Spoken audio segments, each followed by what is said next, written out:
shocked. You better back up. We don't have enough road to get up to 88. Roads?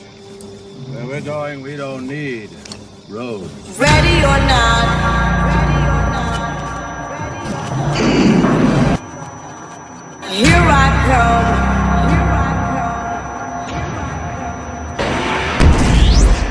You can't hide. One finds you and take it slowly.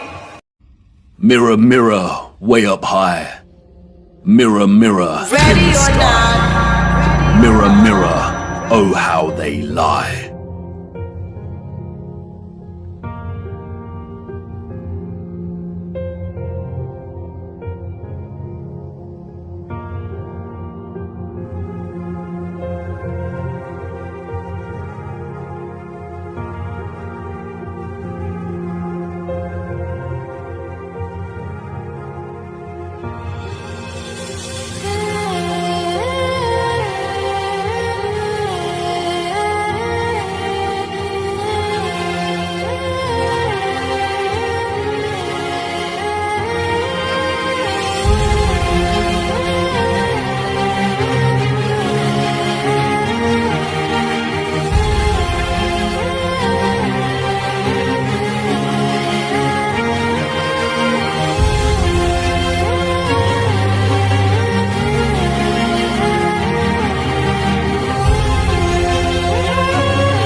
It cannot be. All this time, hiding in plain sight. A distorted, unreliable yet steadfast reflection. A quasi-photographic image of both our known world and what is this? This is the unknown world. Thank you, Sturgios, for all your work. Sturgios has mapped out each continent to the minutest detail. His work is meticulous. He has mapped time zones, seasons, flight paths, and distances. The first true flat Earth map. And it is of utmost importance, primarily due to the unknown landmass over here that Sturgios has named Terra Vista, after the Aberno Monte landmass of the same name. Why have we never heard of this land before? If the area here is our known world, then the realm is absolutely enormous. But wait a minute. Sturgios' presentation of our known world here maps the 5 prominent circles of latitude. We see the Arctic Circle, the Tropics, the Equator, and the Antarctic Circle. And Sturgios has mapped the sun's concentric journey around these circles of latitude, mapping seasons and time zones with the utmost precision and accuracy. So what's going on? The sun and moon cannot journey the entirety of the land masses presented here because it would take too long. Does this landmass not have its own sun? Or perhaps the moon is not a map of the greater realm after all. But not so fast. We need to spend some time breaking down Sturgios' discovery here. How the image on the face of the moon was and is formed, when it was formed, and why are all questions that no one can answer. Nobody knows apart from the deceivers in higher places. But there are a lot of things hidden in plain sight that bring us a little closer to having a better understanding of this mysterious phenomenon. First of all is the nature of this image. It is a composite image. You are witnessing multiple images simultaneously when looking at the face of the moon. And these images are akin to a type of X-ray photography. There is also evidently a lot of distortion and optical illusion present in these images. No one can offer an explanation as to how this composite image has formed, nor has anyone ever provided a satisfactory answer as to what exactly the moon is. And rightly so. For if they could, we would not be in this mess in the first place.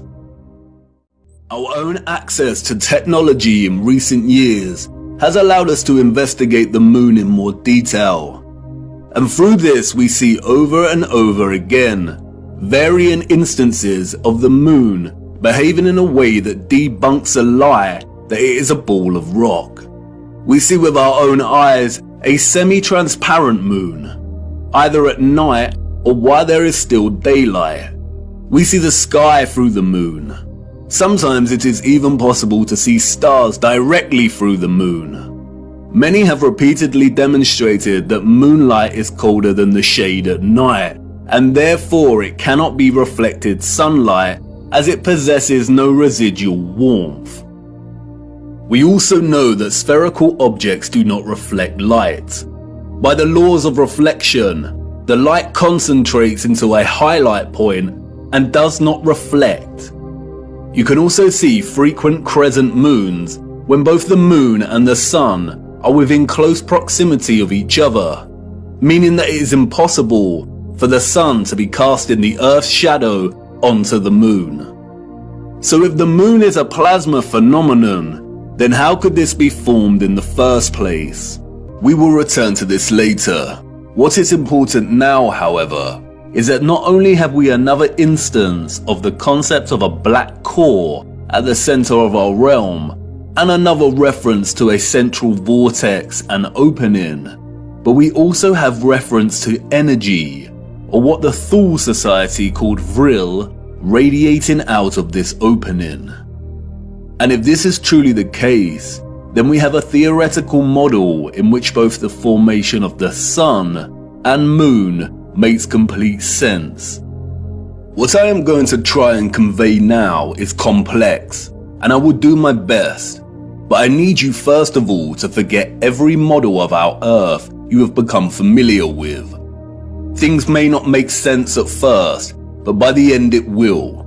Let's start with the realm and the firmament, and then a central opening. And now let's incorporate our known world, as outlined on the moon by Sturgios.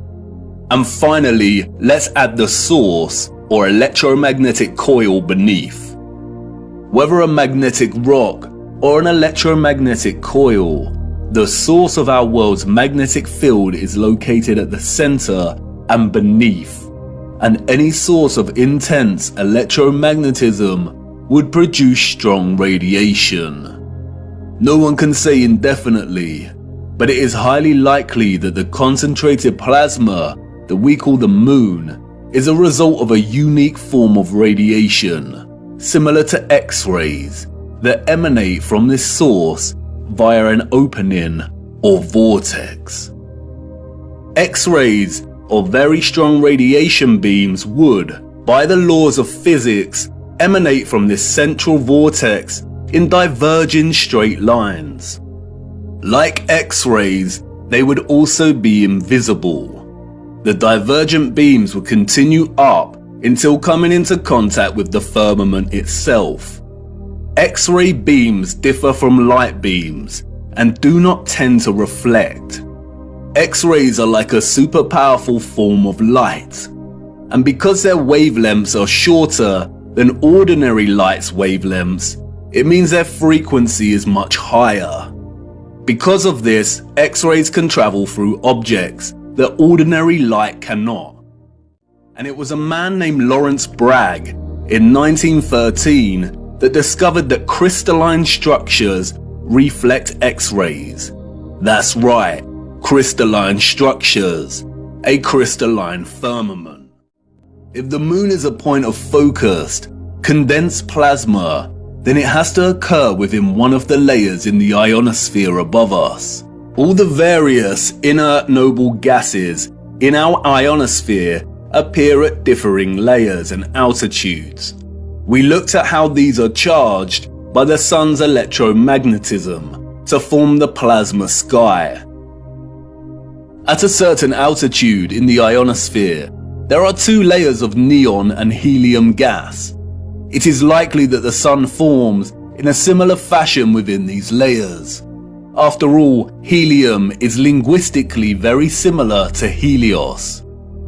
It is likely, however, that the moon is formed at the level of altitude in which the gas krypton is present. Krypton is known for its phosphorescent white light. It is also used to create non-thermal or cold plasma, as demonstrated by contemporary scientists developing this field today. The primary reason that the moon's light is cold and not hot like the sun's is not known, but it is likely due to a polarity produced by their interaction with our electromagnetic field in the ionosphere, the moon being the dielectric negative polarity to the sun's positive charge. The craters seen on the moon are likely from the generation of this plasma. Perhaps it is some kind of plasma emulsion that displays a kind of outgassing or bubbling, much like we see with urethane paint defects. Recently, bizarre theories have emerged that we live within one of these craters on the moon. This is not correct. The moon is some kind of phosphorescent, concentrated plasma and not a solid object. You can see the formation of this plasma and its craters right here. It is not solid, it is a light. And this is great because we have a very realistic and working model as to how the moon is formed. What we don't have, however, is an explanation as to how the composite image on its face is formed. As I said before, the image we are seeing on the moon is akin to a composite X-ray photograph of our greater realm, and it is not an active reflection, but rather a historical moment captured in time. And of course, no one knows how it is formed other than those in high places. The moon is a paradoxical phenomenon, at once a volatile luminary of plasma that waxes and wanes in its luminosity, and also a steadfast image captured at some point in time that does not seem to change. We only ever see this image on the moon, and it never changes. This strange and mysterious image that has puzzled and inspired millions could be a result of a natural, organic phenomenon, or perhaps even artificial. Again, only the controllers know. The heliocentric liars love this area of the moon, and they have used it as a weapon of deceit against us. It is not a crater with rays, like they tell us. Look closer. Really look. This is not the markings of a spherical object. It is the apex of the domed firmament from within the dome. Watch closely. This is the composite image on the moon, presenting both images simultaneously. And this is an interior of a hemisphere dome. And now, you see, if you align the central apex point of an interior hemisphere dome, then it becomes quite obvious. If you erase the remaining vector lines of the dome, then it becomes really obvious. And once you see it, it becomes very hard to unsee. It isn't a sphere. That is an optical illusion. It is the markings of a hemisphere dome. And not only is this the interior apex crown of the firmament, it is also a reflection of the center of our realm below. This area of the moon lends its spherical shape because of the so-called rays that emanate from it. But as you can see, it is an optical illusion. The rays are actually hemispherical ribs stemming from the dome's crown. This area in the middle of these ribs is not a crater. That is the vortex directly beneath the highest point of the dome. The controllers have named this area Tycho. It was given this name, we are told, by Jesuit astronomer Giovanni Riccioli in 1651. If it was not for Tycho, then the controllers of our realm would have a very hard time convincing millions that they lived on a giant spinning ball. And like with everything else, they have used Tycho to hide things in plain sight. We are not out of the forest yet. And can you feel it yet? The entire matrix is starting to crumble. Everything we've ever learned, everything we've ever relied upon to shape our understanding of the realm we temporarily inhabit, is now unreliable. And all we are left with is our own eyes. And all we see over and over again is water always seeking its flat level. We see structural remains that those in the history books could not have built. And we see a great evil multiplying.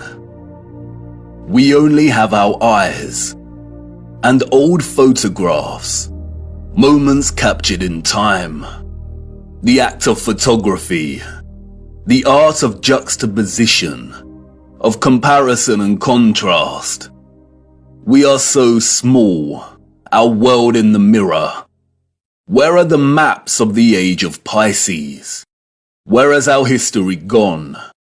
And what has become of us now? Are we that different to those we see in the 19th century? Look at us, desperately searching for lost time. Our boots caked in mud, our entire days spent digging through the deception. Digging and moving the mud. Frantically digging, tired and aching, but not giving up. And what do we find? The same things that our ancestors of the 19th century found. Glimmers of glory, of beauty, of pain, and wonder that remain stubbornly silent, offering no explanation for its existence or how it came to be. Old photographs and such glory. I haven't shown you just how impossible these structures are yet. The only thing these people have ever built is the lie, brick by brick, and I need to show you how they did it. Our world in the mirror, once upon a reset. There have been many great resets during our realm's history, all very different in nature. We need to look at all of them. How to reset time, to wind back the clock. The death and dawn of a new age. This was not the first reset, nor is it the last. It is happening again right now. Empty cities, such quietness. There is a war going on back home, viewer, and most haven't even realized. A peculiar and irregular type of war. Silent warfare, information warfare, biological warfare. A war as old as time itself. A war between the forces of light and those of darkness. And we're caught in the middle, on the cusp of the dawning of a new age. A war for Aquarius, the water bearer. Watch the water. And for us who fell in love with the truth, and who have resisted the darkness, we've had the armor of God on now for so long.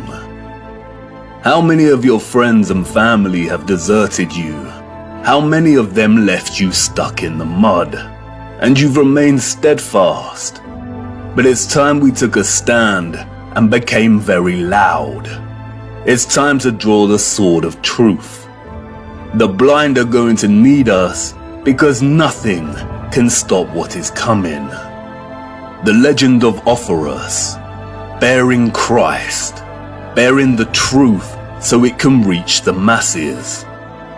I will try my best to continue our journey, but as things become even darker, the lights will inevitably go out, and our journey may end here.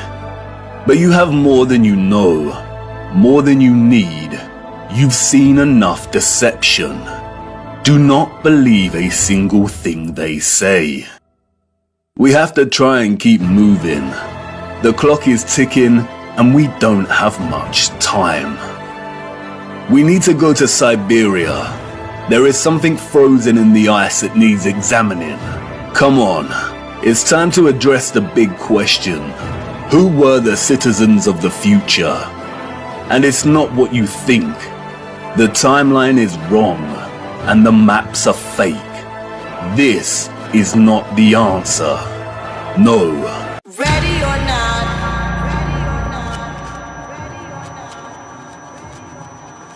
Here I come.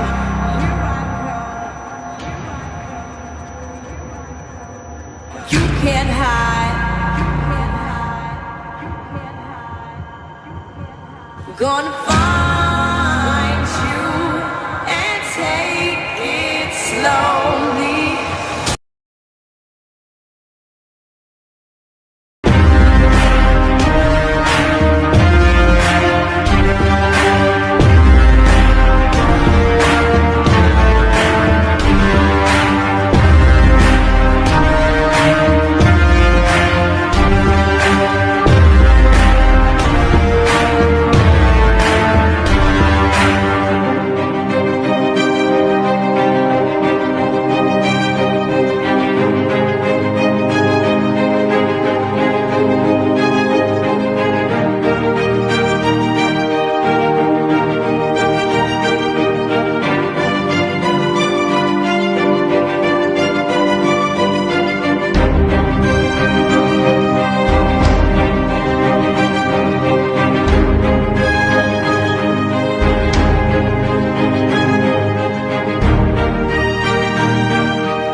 When Rome began to transition to authoritarianism, the fasces became a symbol of that.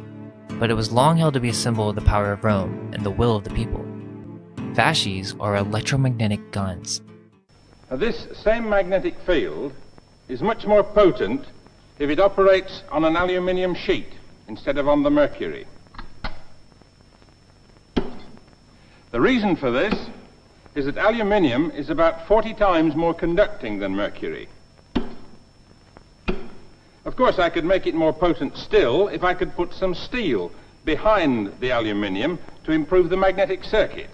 But instead of this, I'm going to change the shape of the motor. Can you imagine that the two sides were bent up? Having imagined that to be done, let's make a machine that looks like that. We should find that the windings are very simple, being only a row of coils like this. The moving part is a steel rod with a copper sleeve around it. We put it in the end of the tube and fire, and fire, and fire. Well, that wasn't a bad shot, was it? This electromagnetic gun seems to have taken us right back to the start with our rifle. It looks as if we can make an electromagnetic model of nearly anything. We've certainly managed to reproduce the gun. Quote, "The fasces has been all over American symbology from the very beginning. You'll find it in dozens, if not hundreds of places around America, mostly in government institutions.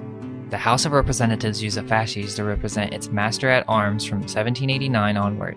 Its use is quite common in reference to law, and was commonly seen alongside things like scales and statues of the blind justice.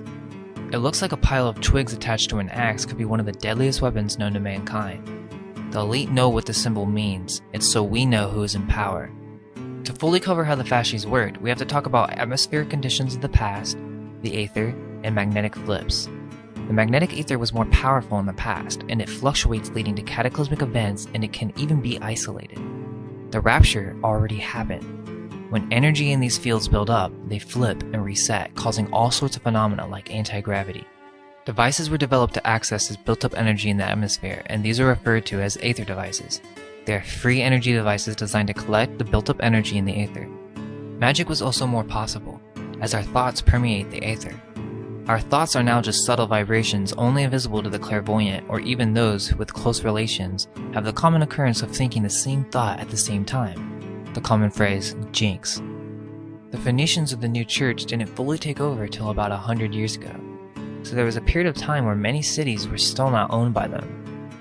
The cities that remain, like I said, are the remnants of the Church of Iessa, like Tartaria, and they were using advanced technologies. These cities include LA, San Francisco, New York, St. Petersburg, Paris, London, and many others. They had an aether lighting system, an aircraft system using blimps and other flying vehicles. They possessed free energy that was given wirelessly through different building generators. That is what our churches are. They generate power and energy similar to the pyramids using torsion fields, through symmetry and acoustics, and through the use of a transmitter. The transmission can be sent for everyday application like lighting and heating, which then powered steam. We only learn of the history of the Phoenician cult of Baal, rediscover the sciences filled with fraudulent characters and a complete distorted lie of a timeline. Many of the accidental discovery stories of electricity are not accidental. It's just a story made up to explain a found or stolen technology. It sounds crazy, but there are references and myths from around the world talking about this aether technology. We also find mention in Agastya regarding the mention of generation of electricity and constructing electrical batteries. The relevant reference can be quoted as under, quote, "Place a well-cleaned copper plate in an earthenware vessel. Cover it first by copper sulfate and then by moist sawdust. After that, put a mercury amalgamated zinc sheet on top of the sawdust to avoid polarization. The contact will produce an energy known by the twin name of Mitra Varuna." The fasces was not an axe but an advanced technology of the gods. Wikipedia even says that the fasces was first developed by the Etruscans. Well, they're literally just the early Irish.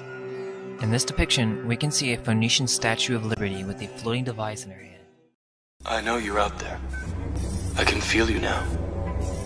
I know that you're afraid. You're afraid of us. You're afraid of change.